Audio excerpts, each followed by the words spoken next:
कैसे हैं दोस्तों। आज की वीडियो बहुत ही इंटरेस्टिंग होने वाली है क्योंकि आज हम बात करने वाले हैं अमेजन रेन फॉरेस्ट के बारे में। दोस्तों, अमेजन रेन फॉरेस्ट को अमेजन जंगल या अमेजोनिया भी कहा जाता है। साउथ अमेरिका में मौजूद ये जंगल 55 लाख स्क्वायर किलोमीटर में फैला है। अगर टेरिटरी की बात की जाए तो ये जंगल साउथ अमेरिका में कोलंबिया, पेरू, बोलीविया, ब्राजील और वेनेजुएला समेत 9 देशों में फैला हुआ है। ये जंगल इतना बड़ा है कि इसमें इंडिया, पाकिस्तान, बांग्लादेश और नेपाल को एक साथ फिट कर दिया जाए फिर भी 10 लाख स्क्वायर किलोमीटर का एरिया खाली बच जाएगा।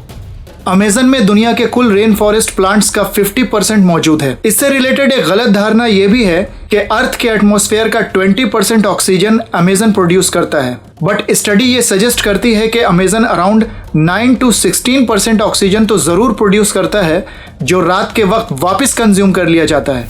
जैसा कि हम सब जानते हैं, प्लांट्स दिन में कार्बन डाइऑक्साइड लेते हैं और ऑक्सीजन छोड़ते हैं, पर रात में बिल्कुल इसका उल्टा होता है, यानी वो ऑक्सीजन लेते हैं और कार्बन डाइऑक्साइड रिलीज करते हैं। बॉटम लाइन ये कि अमेजन जितनी ऑक्सीजन प्रोड्यूस करता है उसको खुद ही कंज्यूम भी कर लेता है। इससे हमारे एटमॉस्फेरिक ऑक्सीजन पर कोई इफेक्ट नहीं पड़ता।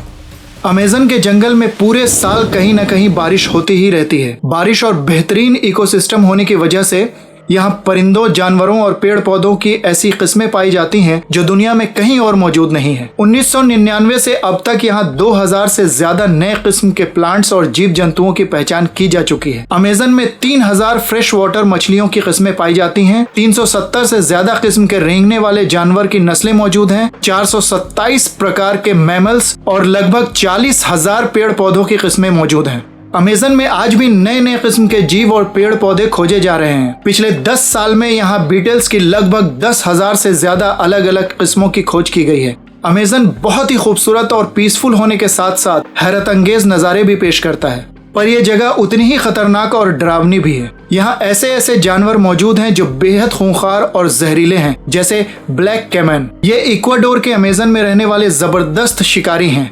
ये 17 फीट लंबे और 4 से 500 किलो वजनी हो सकते हैं। ये फितरतन बिल्कुल निडर होते हैं, जिस वजह से ये कभी भी किसी पे भी हमला कर देते हैं। एनाकोंडा का नाम तो आप सब ने सुना ही होगा। ग्रीन एनाकोंडा दुनिया का सबसे बड़ा सांप है जो अमेजन रेन फॉरेस्ट में ही पाया जाता है। ये 16 फीट लंबा और 150 से 200 किलो वजनी तक हो सकता है। ग्रीन एनाकोंडा उथले पानी में रहना पसंद करता है ताकि अपने शिकार पर आसानी से झपट सके। शिकार को जहर से मारने के बजाय ये उन्हें अपनी मजबूत मस्कुलर पावर के जरिए निचोड़ देता है और पूरा का पूरा निगल जाता है। अमेजन रेन फॉरेस्ट में चींटी की एक ऐसी किस्म भी पाई जाती है जिसे नेशनल ज्योग्राफिक ने डेडली 60 में जगह दी है। हालांकि इसके काटने से मरने का इम्कान कम है, पर इसके डंक से बहुत शदीद दर्द का एहसास होता है। लोगों का कहना है कि यह दर्द गोली लगने जैसा होता है, इसी वजह से इसे बुलेट एंट कहा जाता है। कई जगहों पर अमेजन का जंगल इतना डेंस है कि दिन में भी यहाँ अंधेरा ही रहता है। इस जंगल का इतिहास हजारों साल पुराना है, इसलिए जाहिर है कि इतने लंबे अरसे से अपने वजूद को जिंदा रखने वाला ये जंगल अपने अंदर अनगिनत मिस्टीरियस और इंटरेस्टिंग चीजों को छुपाए बैठा होगा। तो आइए आपको अमेजन के कुछ ऐसे ही इंटरेस्टिंग और अमेजिंग चीजों से रूबरू करवाते हैं जिनसे आप आज तक अनजान होंगे। इस तस्वीर को देखने से ऐसा लगता है कि सिल्क से बनी इस मीनार के चारों तरफ एक फेंस बनाई गई है, पर असल में ये कुछ और ही है। ये किसी इंसान के जरिए बनाया गया कोई स्ट्रक्चर नहीं है। अमेजन के जंगल के पत्तों पर यह चीज आपको अक्सर ही देखने को मिल जाएगी। इस आर्ट वर्क को सिल्क हेंज कहा जाता है और इस स्ट्रक्चर के बीच में जो टावर है उसमें मकड़ी के अंडे होते हैं और इसी अंडे की सेफ्टी के लिए टावर के चारों तरफ फेंसिंग की गई होती है। अब हम अमेजन में पाई जाने वाली एक और मकड़ी के बारे में बात करने वाले हैं जो अमेजन में रहने वाली जनजातियों के मुताबिक 4 से 6 फीट तक लंबी होती हैं। ये इतनी खतरनाक होती हैं कि छोटे जानवरों को भी मार डालती हैं। लेकिन ये बातें कितनी ऑथेंटिक हैं इस बारे में कुछ कहा नहीं जा सकता, पर हम एक बात जरूर कह सकते हैं कि जिस जंगल में 20-30 फीट लंबे और 200 किलो वजनी सांप हो सकते हैं, वहाँ ऐसी मकड़ियों का होना नामुमकिन बात नहीं है। आमतौर पर हम जानवरों और मछलियों को पानी में तैरते हुए देखते हैं, पर अमेजन के जंगल में रहने वाली एक छिपकली जिसे जीसस लिजर्ड कहा जाता है, पानी में तैरती नहीं बल्कि इसके ऊपर दौड़ती है, मानो पानी नहीं वो जमी हुई बर्फ हो। दरअसल एक्सपर्ट का कहना है कि इसके पंजों में एक खास तरह की झिल्ली या मेम्ब्रेन होती है जो इसे पानी पर चलने या दौड़ने में मदद करती है। शायद अमेजन की नदियों में या उसके आसपास रहने वाली इन छिपकलियों ने शिकारियों से बचने के लिए समय के साथ ये झिल्लियां डेवलप कर ली होंगी। अमेजन रिवर में पाई जाने वाली पिंक डॉल्फिन की ऐसी किस्म है जो सिर्फ अमेजन में ही पाई जाती है। हालांकि आपने डॉल्फिन्स को तो बहुत बार देखा होगा, मगर अमेजन नदी में रहने वाली ये पिंक डॉल्फिन आम डॉल्फिन से बिल्कुल अलग और एग्रेसिव नेचर की होती हैं। ये इंसानों पर हमले भी कर देती हैं। इनके पास डॉल्फिन्स के मुकाबले बहुत बड़ा ब्रेन होता है। हम इंसान के मुकाबले इनकी ब्रेन कैपेसिटी 40% तक ज्यादा होती है। ऐसा बिल्कुल भी नहीं हो सकता कि हम इंसान किसी जानवर की चालाकी का शिकार हो जाएं, और पिंक डॉल्फिन्स ऐसा कर सकती हैं।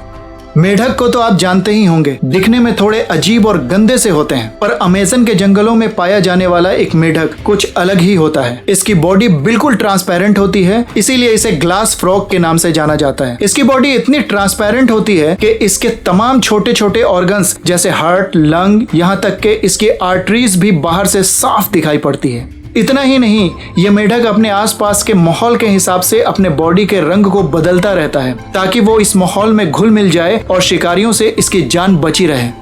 अमेजन जंगल में मौजूद वाटर लिली के पत्ते इतने बड़े होते हैं कि इसके ऊपर 1-2 बच्चे या किसी इंसान को खड़ा किया जा सकता है। इतने वजन के बावजूद ये पत्ते पानी के ऊपर तैरते रहते हैं। इन वाटर लिलीज की सबसे खास बात इनके फूल होते हैं। जो फूल शाम को खिलते हैं, इनका कलर बिल्कुल मिल्की व्हाइट होता है और सुबह खिलने वाले फूलों का कलर पिंक हो जाता है। अमेजन के जंगल में एक ऐसी नदी है जिसका पानी हर वक्त उबल रहा होता है। लगभग 6.5 किलोमीटर लंबी ला बोम्बा नाम की ये नदी दुनिया की एकमात्र गर्म और उबलती हुई नदी है। इसका पानी 45 से 100 डिग्री सेल्सियस तक गर्म रहता है। आसपास कोई वोल्केनो नहीं होने पर भी पूरे साल इस नदी का पानी इसी तरह उबल रहा होता है। यूं तो अभी तक इसका कोई ठोस रीजन नहीं मिला है, पर साइंटिस्ट्स का एक ग्रुप इसे अर्थ के जियोथर्मल ग्रेडियंट का इफेक्ट बताता है। उम्मीद है अमेजिंग किस्से की ये अमेजिंग वीडियो भी आपको बहुत पसंद आई होगी। वीडियो पसंद आई हो तो लाइक और शेयर ज़रूर कीजिए और चैनल को सब्सक्राइब कर लीजिए ताकि हमारी हर वीडियो सबसे पहले आप तक पहुंच सके। मिलते हैं एक और अमेजिंग स्टोरी के साथ, तब तक के लिए गुड बाय, टेक केयर।